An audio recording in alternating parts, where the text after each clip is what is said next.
నెల్లూరు జిల్లా బుచ్చిరెడ్డిపాళెంలో కొత్త సాంప్రదాయానికి కొందరు శ్రీకారం చుట్టారు. ఎన్నడూ లేని విధంగా కట్టుబడిపాళెంలో ఓ వాటర్ ప్లాంట్ శిలాఫలకాన్ని ధ్వంసం చేశారు. ఈ వాటర్ ప్లాంట్ శిలాఫలకం వైసీపీ ప్రభుత్వంలో ఆనాటి ఎమ్మెల్యే ప్రసన్న కుమార్ రెడ్డి శిలాఫలకాన్ని ధ్వంసం చేశారు. దాంతో పాటు జొన్నవాడలోని డాక్టర్ వైఎస్ రాజశేఖర రెడ్డి విగ్రహానికి ఉన్న వేలును పగలగొట్టారు. ఇలాంటి సంస్కృతి ఈ మండలంలో ఎప్పుడూ జరగలేదు. ఇదే కొత్త సంస్కృతి అని పలువురు అనుమానాలు వ్యక్తం చేస్తున్నారు. దీని విషయాలపై నిగ్గు తేల్చాల్సిన అవసరం ఉందని వారు కోరుతున్నారు.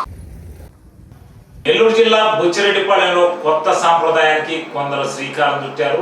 ఎన్నడూ లేని విధంగా కట్టుబడిపాళెంలో ఓ వాటర్ ప్లాంట్ శిలాఫలకాన్ని ధ్వంసం చేశారు. ఈ వాటర్ ప్లాంట్ శిలాఫలకం వైసీపీ ప్రభుత్వంలో ఆనాటి ఎమ్మెల్యే ప్రసన్న కుమార్ రెడ్డి శిలాఫలకాన్ని ధ్వంసం చేశారు. దాంతో పాటు జొన్నవాడలోని డాక్టర్ వైఎస్ రాజశేఖర రెడ్డి విగ్రహానికి ఉన్న వేలును పగలగొట్టారు. ఇలాంటి సంస్కృతి ఈ మండలంలో ఎప్పుడూ జరగలేదు. ఇదే కొత్త సంస్కృతి అని పలువురు అనుమానాలు వ్యక్తం చేస్తున్నారు. దీని విషయాలపై నిగ్గు తేల్చాల్సిన అవసరం ఉందని వారు కోరుతున్నారు.